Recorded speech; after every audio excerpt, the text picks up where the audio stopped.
Irfan sir, very warm welcome to this conversation. Thank you. सबसे सबसे मुश्किल सवाल मैं आपसे पूछना चाह रहा हूँ कि मदारी फिल्म में क्या कैरेक्टर है और क्या कहानी है? कैरेक्टर जो है एक नॉर्मल आदमी का है, जो ज़िंदगी में कोई कॉन्फ्लिक्ट नहीं चाह रहा है, जो जैसा सिस्टम चाहता है वो वैसा कर रहा है, अपनी रोज़ी रोटी में बिज़ी है, रोज़ी रोटी कमाने में, अपने जो भी मुश्किलात हैं उसको वो उसको उसकी शिकायत नहीं करता है, वो फेस करता है और अपनी फैमिली को सपोर्ट करना चाह रहा है, ऐसा कैरेक्टर है।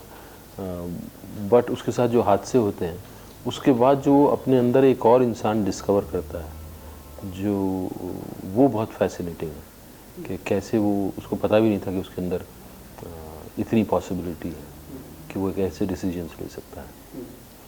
सर, जिस तरह की फिल्में आप करते हैं, फिल्म दूसरी फिल्म से बिल्कुल ही अलग होती है, तो कहानियों का चयन कितने समय में कर पाते हैं या फिर आपको समय लगता है? कहानी चयन करने में समय लगता है, कहानी मिलने में भी समय लगता है, क्योंकि मेरी फिल्में जो हैं वो एक पर्टिकुलर इमेज को लेकर नहीं है कि कोई एक इमेज है मेरी और उसके आसपास मैं कहानी ढूंढ रहा हूँ। हर बार मुझे जो है ऐसी कहानी चाहिए होती है जो मैंने नहीं की हो, जो मुझे करने के लिए एक्साइटमेंट लगे, जिसमें कोई ऐसा एरिया हो जो मैंने पहले नहीं एक्सप्लोर किया है, तो वो एरिया मुझे एक्सप्लोर करने की पॉसिबिलिटी नज़र आए, तो थोड़ा वक्त लगता है। बिल्कुल सर, अगर आपकी शख्सियत की बात करें और सबसे पहले आपकी आंखें जो भी बोलती हैं, किसी भी सीन में आप चुपचाप खड़े हो जाएं तो आपकी आंखें सब कुछ कह देती हैं, तो इनका जादू बरकरार करने के लिए आप मेडिटेशन करते हैं या कुछ अध्यात्म में कुछ ऐसा रहता है? फिर ये जो इसके लिए तो मैं आँखों के लिए ऐसा कुछ नहीं है अलग से मेडिटेशन, बट मेडिटेशन तो आपका होता ही है। आप ज़िंदगी में जो है एक मेडिटेशन ऐसा भी होता है जो चलते फिरते मेडिटेशन होता है, जिसमें आपको अलग से बैठने की ज़रूरत नहीं होती है। आप 24 घंटे अपने आसपास जो भी हो रहा है उसको रिफ्लेक्ट कर रहे हैं, अपने आप को भी देख रहे हैं, बाहर से ऑब्ज़र्व कर रहे हैं। ऑब्जर्वेशन ही एक तरह का मेडिटेशन होता है। तो अगर वो एज एन एक्टर आपको करना ही पड़ता है। एज एन एक्टर जब हम ड्रामा स्कूल में गए थे तो ऐसा कहते थे कि आपका सेकंड नेचर हो जाना चाहिए, कैसे आप अपने आसपास की सब चीज़ों को ऑब्ज़र्व करना आपका सेकंड नेचर होना चाहिए। तब हमें समझ में नहीं आता था कि ऐसा कैसे हो सकता है कि आदमी जो है हमेशा अपने आप को अवेयर है और देख रहा है, तो उससे आदमी मैकेनिकल हो जाता होगा। ये सब सवाल थे पहले। लेकिन आई थिंक मेडिटेशन और एक्टिंग में ये सिमिलैरिटी है कि आप कॉन्स्टेंटली अपने आप को ऑब्ज़र्व करते हैं। मेडिटेशन में भी ये होता है कि आप अपने दिमाग को ऑब्ज़र्व कर रहे हैं कि कैसे थॉट्स मूव कर रहे हैं, और आप उसको आप डीपर एंड डीपर जाने की कोशिश कर रहे हैं उसमें कि कहाँ से कोई थॉट, कैसे एक थॉट से आप दूसरे थॉट में चले गए। ऑब्जर्वेशन ही एक तरह का मेडिटेशन होता है। तो ये तो पार्ट ऑफ लाइफ होना ही चाहिए। सर, जैसे कि आपने बताया कि ये ऑब्जर्वेशन है, तो ऑन सेट ऑफ सेट दिमागी स्विच ऑन करते हैं या फिर कोई अपने किरदार को पकड़ा हुआ होता है या आप उसमें बदलाव चाहते हैं, बदलाव करते हैं, उसको बदलना चाहते हैं या फिर उसको एक आपने माइंडसेट बनाया होता है? कुछ किरदार ऐसे होते हैं जो आपको जिनकी ज़रूरत होती है कि आप उस मेंटल मेकअप से बाहर नहीं आए। कुछ किरदार होते हैं जिनमें आपको ज़रूरत नहीं होती कि आप उसी मेंटल मेकअप में रहें हमेशा। आप जैसे ही कैमरा ऑन होता है आप स्विच ऑन स्विच ऑफ कर सकते हैं। बस कुछ किरदार होते हैं जो आपसे डिमांड करते हैं कि आप उसी मेंटल स्टेट को बनाए रखें अपने अंदर। तो वो ऐसे कुछ इंटेंस रोल होते हैं जिसमें आपको बनाए रखना पड़ता है वो स्पेस। मदारी के साथ क्या होगा? मदारी में कुछ इमोशनल सीन्स थे जो कि जिनमें ज़रूरत थी कि आप उस मेंटल स्टेट को छोड़े नहीं, वो बनी रहे। और कुछ सीन्स थे जहाँ के आपको लग रहा था कि ये रिपीट आप नहीं कर सकते हैं। तो कई बार ऐसा भी हुआ कि एक आध सीन में मैंने निशी को बोला कि यार पहले जो लोकेशन है पूरा लाइट अप करवा दो और हम ब्लॉकिंग नहीं करेंगे, कि मुझे पता नहीं होना चाहिए मैं कहाँ जाऊँगा, और आप सिर्फ कैमरामैन को बोलो कि मुझे फॉलो कर सके। तो कुछ ऐसे इमोशनल सीन्स थे जहाँ मुझे खुद को पता नहीं था कि मैं किस तरफ जाने वाला हूँ, ना कैमरामैन को पता था ना डायरेक्टर को पता था। बट क्योंकि सीन टीम में इतना ट्यूनिंग होता है कि कैमरामैन पे आपको भरोसा होता है, आपको पता है कि आप जहाँ जाएंगे वो फॉलो कर लेगा, और किसी तरह की टेक्निकल मिस्टेक्स की वजह से आपको रिपीट नहीं करना पड़ेगा। तो कुछ कुछ सीन होते हैं जिनको में आपको घुसने में डर लगता है और आप उनको दोबारा नहीं करना चाहते। सर क्योंकि आपकी एक्टिंग में बोलबाला है, तांता है, लोग सीखते हैं, हर फिल्म एक लेसन की तरह लोग देखते हैं जी। कोई एक सीन, कोई एक पड़ा फिल्म का एक मंजर कुछ ऐसा आया आपकी नज़रों में मदारी को लेके या किसी और फिल्म को लेके, जब आप समझ पा रहे हो कि मैं इस कैरेक्टर की स्किन तक नहीं पहुंच पा रहा हूँ और अब मैं चीट कैसे करूँ? कई बार ऐसा होता है, फिल्म शुरू होते वक्त ऐसा होता है कि आपके दिमाग में तो होता है कैरेक्टर, लेकिन जब आप कर रहे होते हैं तो वो करते वक्त आपको लगता है कि आप वहाँ तक पहुँचे नहीं हैं। आपकी जो है आप अभी भी दूर हैं उससे, तो वो और उसको उसमें टाइम लगता है, उस कैरेक्टर को आप तक आने में टाइम लगता है, तो आप वेट करते हैं, आप और सीन्स करते हैं थोड़े, फिर धीरे धीरे धीरे जो है वो कैरेक्टर आप तक आता है। कई बार लोगों को पता नहीं चलती वो बात, लोगों को लगता है कि सब ठीक है, डायरेक्टर को भी नहीं पता चलता, लेकिन आपको पता होता है कि आप वहाँ तक नहीं पहुँचे हैं जहाँ आपको लगे कि हाँ आप में और कैरेक्टर में वो डिस्टेंस नहीं है। सर कोई इंसिडेंट्स जो आप शेयर करना चाहें मदारी को लेके, कुछ बताना चाहें उसके बारे में कि कुछ ऐसा हुआ हो, ऐसा मंजर आया हो, ऐसा कोई वाकया हुआ हो? मदारी में शुरू में जब एक सीन था जहाँ मैं किसी का इंटरनेट ठीक करने के लिए गया हूँ और मेरी उससे बातचीत होती है, मैंने जब वो मॉनिटर पे देखा तो मुझे अपनी बॉडी लैंग्वेज जो है थोड़ी सी लगी कि मुझे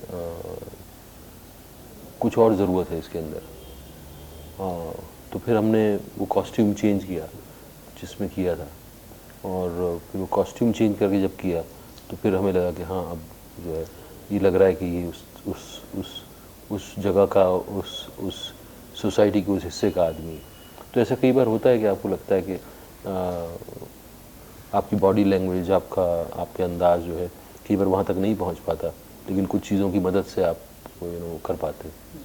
सर मदारी की कहानी सुनने के बाद सबसे मुश्किल चीज़ जो आपके आड़े रही हो कि यार इसको कैसे निकाला जाए, या फिर निकाला भी जाए तो मैं निकाल तो लूँगा ही, लेकिन अपना परफेक्शन कैसे दिखाया जाए, कुछ ऐसे? एक्टिंग का मुझे नहीं पता, लेकिन हाँ मदारी की स्टोरी का जो स्ट्रक्चर था वो थोड़ा चैलेंजिंग था, वो क्योंकि उसका कोई रेफरेंस नहीं है, उस तरह की फिल्म कोई आई नहीं है, तो डायरेक्टर को भी पता नहीं था कि इसको मतलब ये ऐसे जब करेंगे तो इस तरह ये वर्क करेगा नहीं करेगा, तो स्टोरी का स्ट्रक्चर चैलेंजिंग था, वो दोनों के लिए चैलेंजिंग था, मेरे लिए भी और निशी के लिए भी।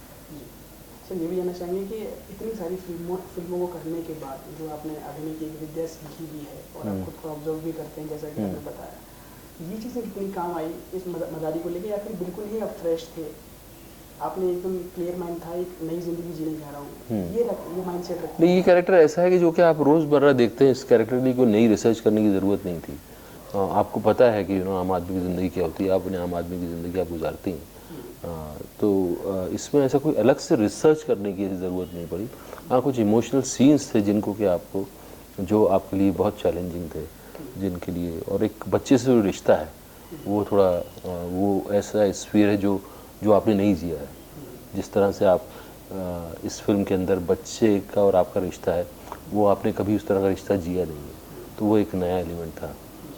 सर ऑन सेट जो आपके सह कलाकार हैं, एक्शन रिएक्शन एक्टिंग का खेल होता है, तो आप जब अपना किरदार निभा रहे थे मदारी में या फिर किसी और भी फिल्म में, तो उनको कैसे देखते हैं सामने वालों को? उनकी स्किन में भी आप रहते हैं कि इसको भी मैं ऑब्जर्व करूँ क्योंकि इससे मेरा रिएक्शन निकलेगा? नहीं, उसको आप सिचुएशन में होते हैं तो आप उसको एज उस एक्टर को नहीं देख रहे होते हैं, आप कोशिश यही करते हैं कि आप वही कैरेक्टर जो है आप उसको एज ए कैरेक्टर ही उसको रिएक्ट करें। आप ये नहीं देख रहे होते हैं कि ये एक्टर जो है कोई परफॉर्मेंस कर रहा है और ये एक्टर ये रोल प्ले कर रहा है। आप कोशिश ये करते हैं कि उस सिचुएशन में रहते हुए आप उसको उसी तरह से रिएक्ट करें जैसे आपका कैरेक्टर रिएक्ट कर रहा है। तो सर कुछ इम्प्रोवाइजेशंस, कुछ हिदायतें देते हैं अपने सह कलाकारों को, या फिर आप उनको उनके हल पे ही छोड़ देते हैं? नहीं, अगर ज़रूरत नहीं है तो आप कभी नहीं देते, आप बल्कि आप लोगों से पूछते हैं कि क्या किया जा सकता है, क्या नहीं किया जा सकता है। तो कोलैबोरेटिव चीज़ है, उसमें ऐसा थोड़ी है कि मैं कोई हेडमास्टर हूँ और जाके लोगों को सबक सिखाऊंगा। सब को वर्कर हैं जो मिलजुल के काम करते हैं, कभी कोई आपको सलाह देता है, कभी आप किसी को सलाह दे सकते हैं। सर लगभग मदारी का सफ़र पूरा होने ही आया है, अब प्रमोशन चल रहा है, तो सर कुछ चीज़ें जो मदारी के लिए बदलना चाहें या फिर कुछ उसमें ऐड ऑन करना चाहें, या फिर कितने सेटिस्फाइड अब रहे हैं आप अपनी इन चीज़ों को लेके पूरी आई कहानी? थिंक एक बार जब आप फिल्म बना देते हैं तो एक तो आपकी समझ होती है, फिर फिल्म का असली टेस्ट होता है जब ऑडियंस उसको देखती है, वो बताती है कि क्या सही है क्या गलत है। आपने तो अपनी तरफ से बना दिया, आपने सब कुछ जितना पॉसिबल हो सकता था आपने अपनी तरफ से कर दिया। अब ये तो ऑडियंस जब आएगी तब फिल्म का एक नया रूप सामने आएगा कि वो उसका वो उसके फिल्टर से जब निकली है तब वो बदल चुकी होती है फिल्म। जो अभी जिस तरह से आप फिल्म देख रहे हैं वो नहीं रहेगी जब ऑडियंस देख इसको, फिर इसका सही स्वरूप सामने आएगा। जी सर, जानना आपसे ये भी चाहेंगे कि पसंद क्या करते हैं फिल्म की शूटिंग के दौरान? आपका कोई जैसे आपने कोई शॉट दिया तो आपको वो बेहद अच्छा लगा, लेकिन डायरेक्टर उसमें कई बार तंज कसता है कि इसको दोबारा ले लेते हैं, एक शॉट और ले लेते हैं, उस दौरान क्या करते हैं?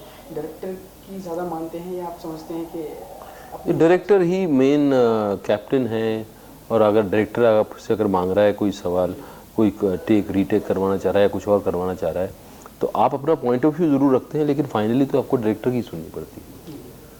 सर फिल्म इतने सारे लोगों का योगदान रहता है, मदारी इतने सारे लोगों का योगदान है, टेक्नीशियंस आप और सारी चीज़ें, सबसे मुश्किल चीज़ जो आपको लगती है बीइंग एन एक्टर उसके उस दायरे से बाहर निकल के कि ये चीज़ें बड़ी मुश्किल हैं, या फिर कहानी की शुरुआत करना या फिर एक माइंडसेट बनाना कि कहानी को प्रॉपर शेप देना, कि ये चीज़ मेरी समझ में आज तक नहीं आई है और मैं इस पहले को छूना भी नहीं चाहता हूँ, ऐसा कुछ?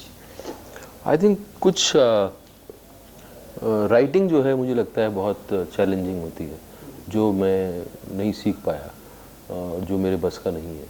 वो एक चीज़ है जो फिल्म को फिल्म बनाती है, और आई थिंक वो बहुत बड़ा हिस्सा है फिल्म मेकिंग का, राइटर्स। और मेरा तो ये मानना है कि उनको जो है उनकी जगह मिलनी चाहिए मूवी मेकिंग बिजनेस में, और अच्छे राइटर्स आने चाहिए। राइटर बैकबोन है फिल्म की, एक तरफ डायरेक्टर है, एक तरफ राइटर है, फिर एक्टर्स आते हैं। तो सर राइटर्स की संगत में आप रहे या फिर उनसे आप बात करते हैं कि तुम्हारा क्या माइंडसेट था, या फिर किस? कभी कभी कुछ सब्जेक्ट्स ऐसे होते हैं जिनको आपको राइटर की नज़र से देखना पड़ता है, राइटर की नज़र से समझना पड़ता है। और जैसे पीकू थी, जब पीकू मैंने की तो मैंने जब स्क्रिप्ट पढ़ी तो मुझे ज़रूरत लगी कि मैं जूही से उसको सुनूं, जूही ने कैसे उसको कंसीव किया है। तो कई सब्जेक्ट्स होते हैं जिसमें कि आपको लगता है कि आप राइटर का पॉइंट ऑफ व्यू समझें।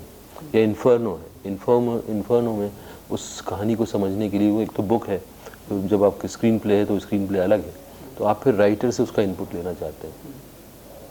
सर जानना ये भी चाहेंगे क्योंकि टाइटल मदारी है, और सर अगर एक शक्ति ताकत आपको मिले तो क्या क्या चीज़ें बदलना चाहेंगे अपने आसपास जो हो रही है, या फिर फिल्मों के लिए या फिर अपने व्यक्तित्व के लिए, कुछ भी?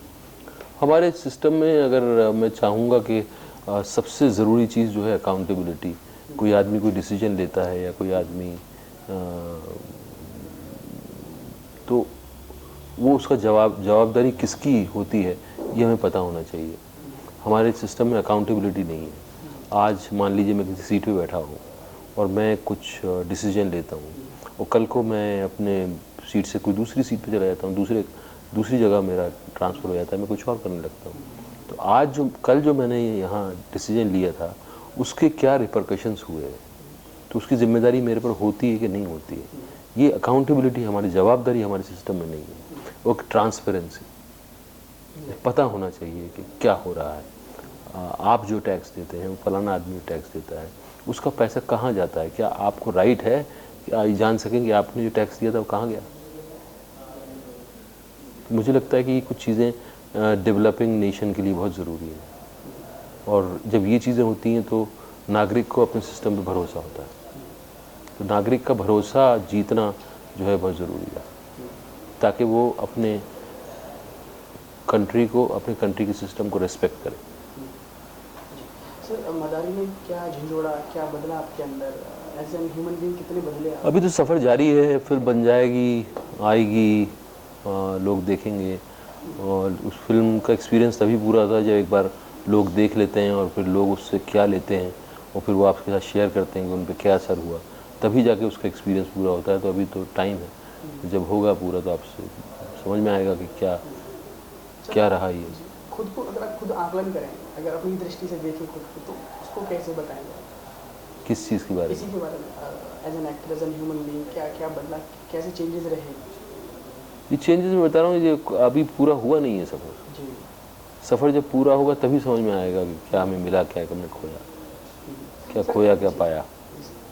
सर कभी ऐसा भी हुआ है कि क्योंकि आप इतनी शिद्दत से, क्योंकि मैं दोबारा आप रिपीटिंग माई सेल्फ, लोग सीखते हैं, लोग आपको चाहते हैं, बार बार देखना चाहते हैं, बहुत सारे रोल्स में देखना चाहते हैं, तो सर कभी ऐसा भी हुआ है कि किसी और फिल्म का किरदार आपका इस फिल्म पे हावी रहा हो, या फिर एक पुरानी याद, कोई सीन करते हुए एक पुराना कुछ स्ट्राइक किया हो और आपने झट से उसको संभाला हो?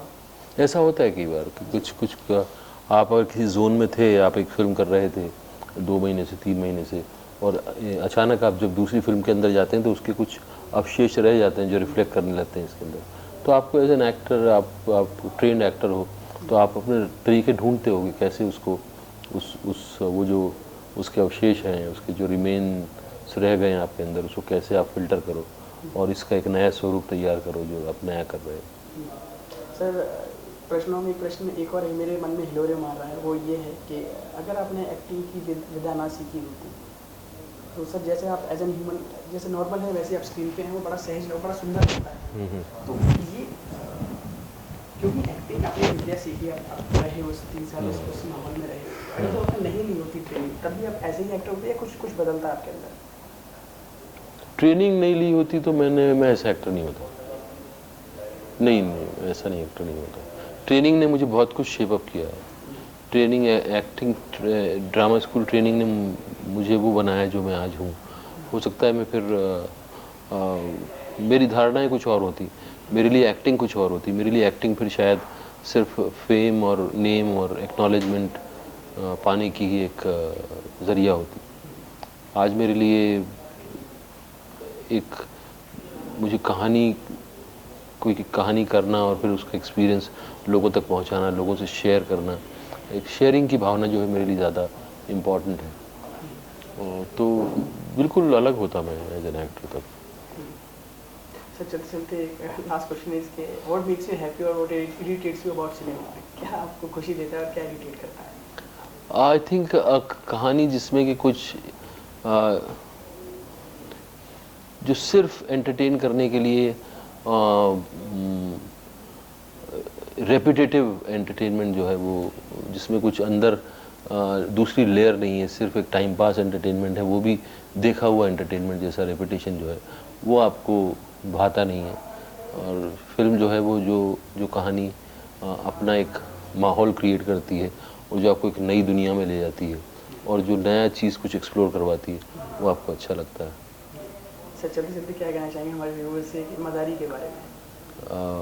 व्यूअर्स जो हैं बहुत समझदार लोग हैं, वो उन्होंने ट्रेलर देखा होगा, उन्होंने इंटरव्यू सुना है, उन्होंने और कुछ भी न्यूज़ पढ़ी होगी, वो खुद डिसाइड कर लेते हैं उन्हें फिल्म देखना ही नहीं देखना। मेरे कहने से वो लोग मुझे नहीं लगता कि मेरे कहने से वो फिल्म देखेंगे।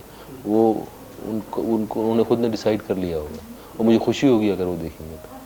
Sir thank you so much for talking to us, और वी विश कि ये फिल्म आपके करियर की सबसे बड़ी हिट हो। ओह शुक्रिया।